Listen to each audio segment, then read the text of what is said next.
Welcome back to the Faculty Factory Podcast. I'm Kim Skorupski at UTMB, looking at the smiling, gorgeous face of my friend, Dr. Patrick Smith. Folks, you know, if you've been listening to the Faculty Factory for a while, you recognize the OG, Dr. Patrick Smith. He's had 2 other episodes. He is one of the originals, back way back machine, episode number 13. Then more recently, episode 195, Reflections on Building Faculty Growth and Leadership in the Face of a Global Crisis. I wonder what time of year or what year that was or during that season. But anyway, he is a frequent flyer here in the Faculty Factory. Patrick and I go way back to the AAMC, the Association of American Medical Colleges group on faculty affairs family, a dozen or more years ago. Who is he? Dr. Patrick Smith is the Chief Faculty Affairs Officer for the University of Mississippi Medical Center. He also serves as the Associate Dean for Faculty Affairs, and he's a professor of family medicine at the University of Mississippi School of Medicine, and he's beloved and wonderful, and he has a really cool story and life thing happening, and he is going to tell us all about it. Patrick, the stage is yours. Okay, so thank you very much, Kim.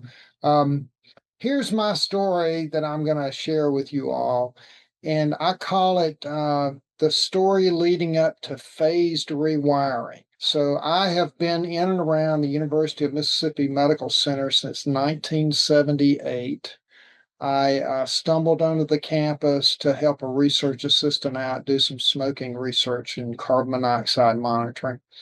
And that led to me going to graduate school in clinical psychology, which then brought me back to the medical center in 1989. And I did a residency. It's a 1-year residency in clinical psychology here. And our residency program director was named Ron Drabman. And Ron had been serving in that role for about 25 years. And he had done something with each class throughout all those years, which was called Ron's World. So every Friday, all 13 of us would sit around the table with Ron, and he would talk to us. And what he didn't talk about was psychology or healthcare or academic medicine. What he did talk about was life and your life and how to really take advantage of life in a democratic, capitalistic society in the United States. So he talked to us about long-term health care insurance and life insurance and other forms of insurance to be thinking about, because as we went out to get our academic jobs after residency, people were going to be trying to sell us insurance. The other thing he brought to our attention was things like Roth IRAs, the thrift savings plan through the VA, and all these tax deferred options that you're going to have once you become employed. Then he started telling you about brokerage accounts, qualified monies versus unqualified monies, and how to balance all this over decades and decades to basically build wealth. Of course, at that time in my life, I knew very little about any of those topics. But I followed Ron's advice, and here I am 30 years later, and I have accumulated assets to the degree that I never, ever imagined that I could have done.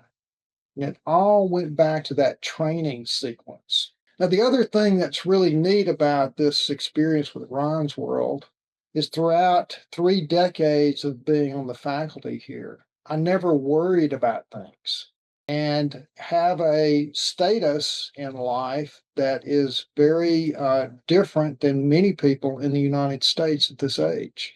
I'm having fun at work as the Chief Faculty Affairs Officer. But about 2 years ago, I began thinking about how I'm going to transition out of this role to continue to enjoy life at different levels with different activities than coming into the office every day. So the way I did that was, first of all, trying to identify someone who would be a succession plan.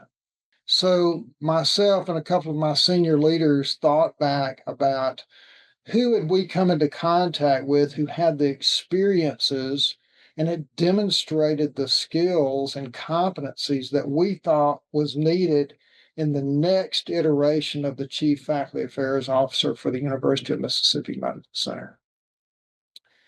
And there was a lady who served for 5 years on our School of Medicine Appointment, Promotion, and Tenure Committee.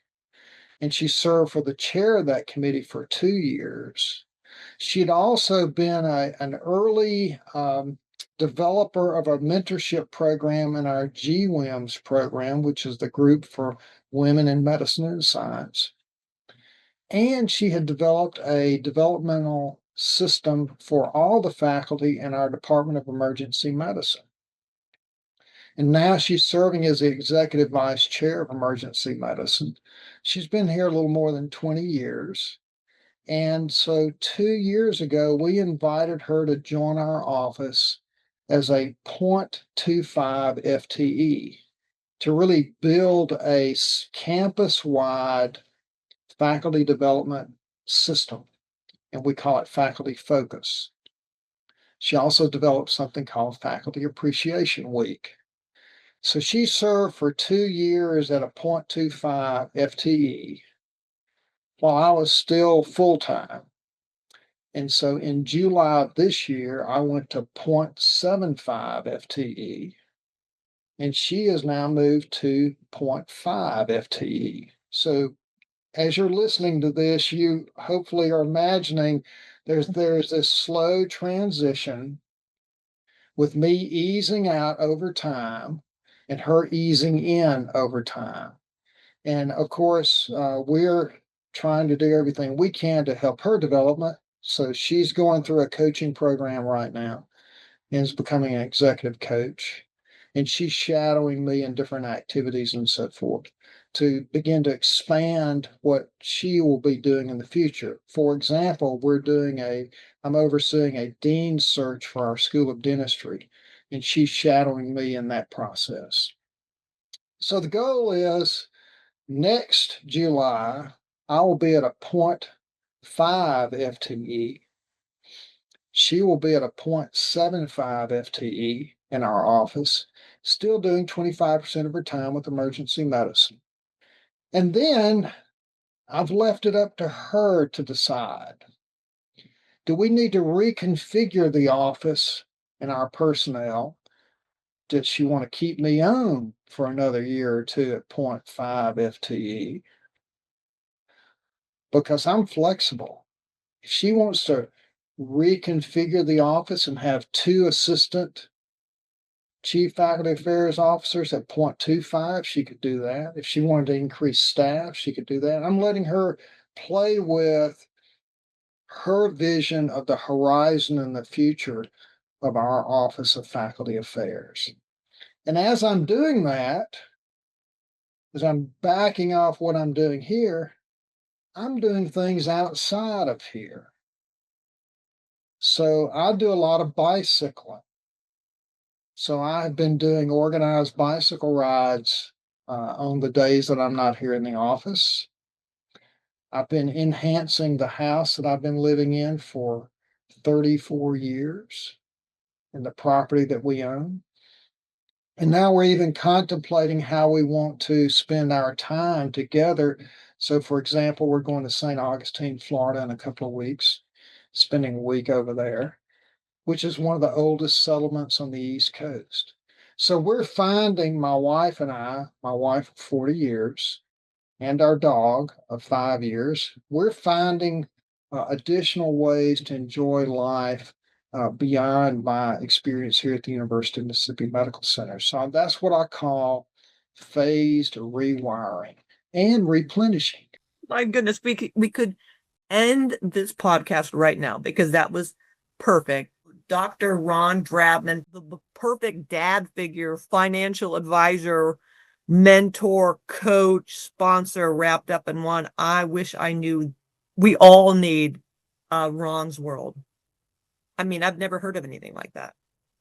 What a beautiful investment and commitment and sacrifice. I mean, these days that would be a sacrifice. Like, who's got time to do that? But what a gift to give back, because you're right. We don't learn these things. For the most part, those of us who go into academic health are not seeking wealth and riches.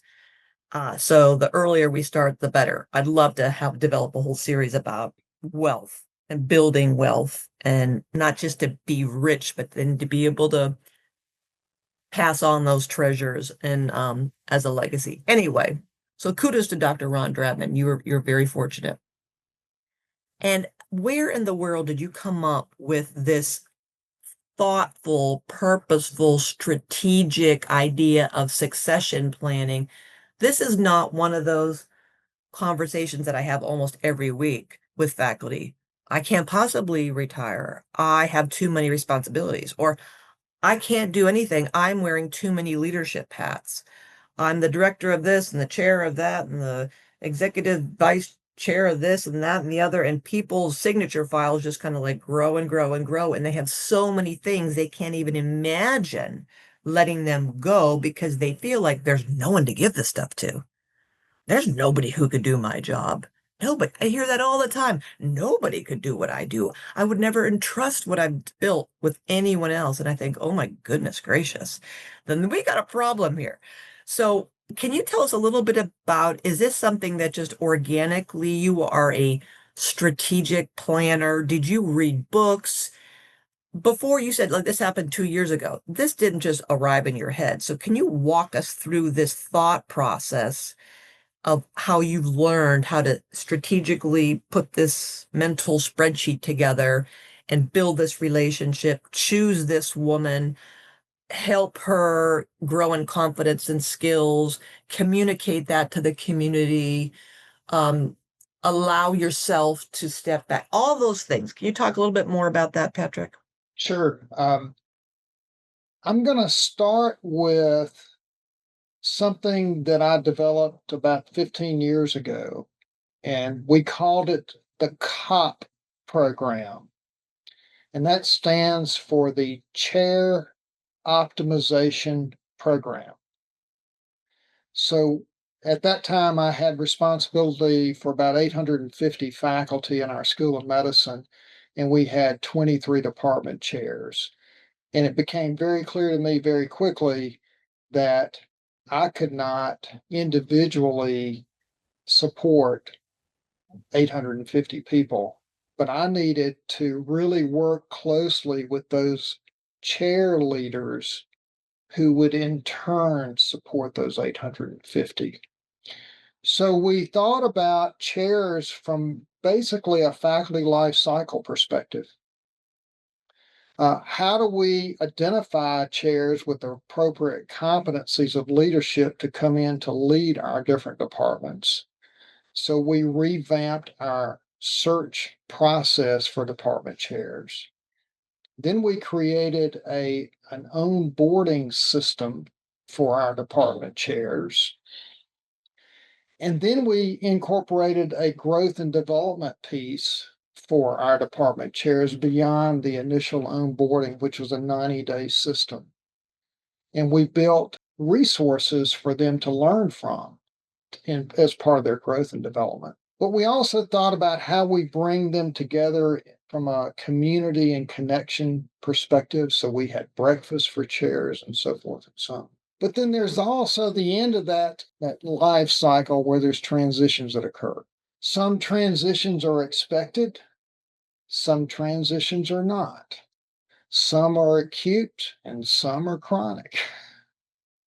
So that's what got us into thinking about succession planning. So we, on an annual basis, began asking every one of our department chairs to complete a template of questions related to their succession plan.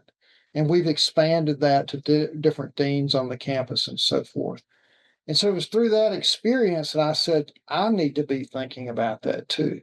So that's what really led to this succession plan. And the other component of this that we have used consistently for almost 15 years now was the same pattern that I used for identifying Dr. Moriarty to be my successor. And that is to look at levels of engagement and service across the campus and across our pattern of committee work, to identify those individuals who are standout people and where are they located within the academic units, and look at them as potential succession plans.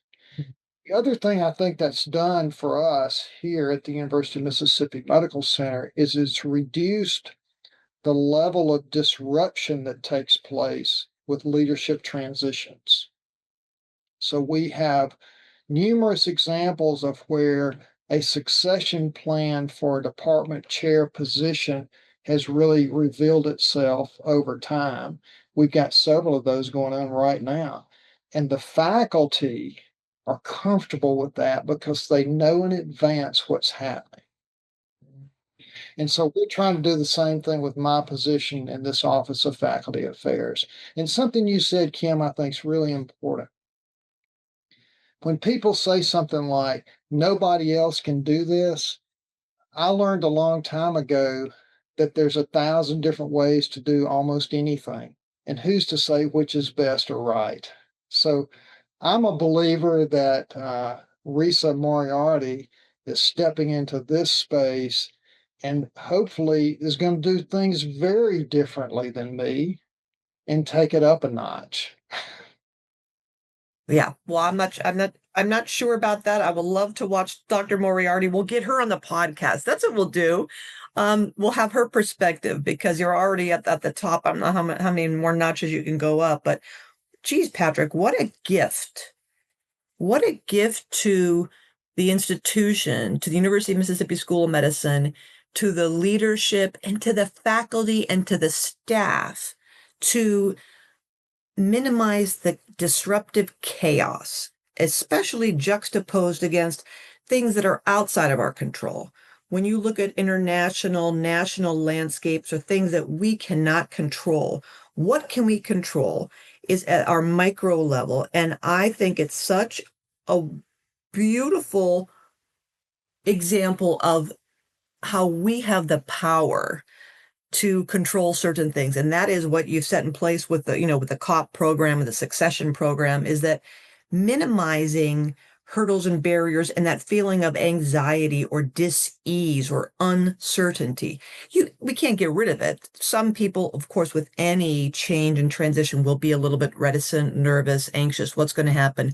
But I can only imagine, I'd love to, compare and contrast your institution with other institutions that just willy-nilly, things blow up and there's no plan, and faculty think about leaving and staff the turnover as a symptom of lack of planning and calm. We got this equanimity, equipoise.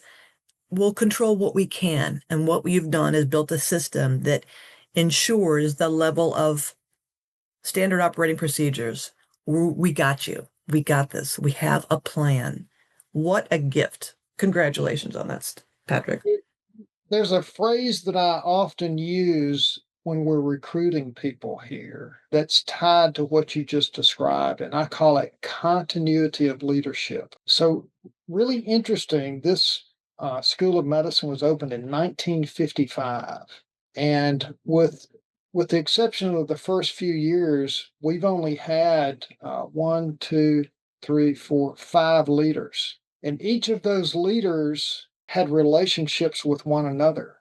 What I've witnessed here is predictability of leadership transitions and continuity of leadership without major disruptions at the vice chancellor and dean of the School of Medicine level. And what we've tried to do is emulate that at different levels within the institution, at the dean level, at the different schools that we have on the campus, and within those schools, department chairs and division chiefs and so forth. So and you touch on something that I call locus of control, and it really does help set the locus of control for all of our faculty and staff and 10,000 employees here. Yeah. Always in awe of your work, Dr. Patrick Smith. Amazing stuff. Thank you for this orientation to your phased rewiring. Thanks to Dr. Ron Drabin for setting you up for success. And geez, you've given us ideas, I'm sure, all of us. I love the idea of thinking about succession. And not even as we're thinking, if folks are listening to this podcast thinking, well, I'm not anywhere near advanced career retirement, that doesn't mean you can't have a succession plan for your next leadership roles. And maybe you don't want to be program director forever. Maybe you see an early career faculty member who's a couple rungs down the ladder and she or he is hungry for the next opportunity. This thoughtfulness, this smooth transitioning, this continuity of leadership idea is applicable across the whole career continuum. So I think you've given us a lot of food for thought, and I applaud your efforts. And I'll leave the final thoughts to you, Dr. Patrick Smith. A lot of times in academic health science centers, we focus on buildings and bricks and mortar and policies and procedures and processes. And we're building a new school of dentistry and a new school of nursing here on this campus. But it's really about the people. And so people planning is the key to a thriving and flourishing organization that's within those buildings. So I would encourage all the listeners to think about what they have to do differently to do people planning successfully. Amen, brother. You can reach Dr. Patrick Smith at POSmith@umc.edu or go to the facultyfactory.org website, check them out, look at some links we'll put in there. Thank you, Patrick. You are the best. You're welcome. Thanks for tuning in to the Faculty Factory podcast. We are a faculty development community sharing tools to build academic leaders in healthcare. Maybe you want to be interviewed on the podcast? Please visit facultyfactory.org/contact and send me a message there. The Faculty Factory podcast and website is sponsored by the Office of Faculty Affairs at the University of Texas Medical Branch in Galveston, Texas.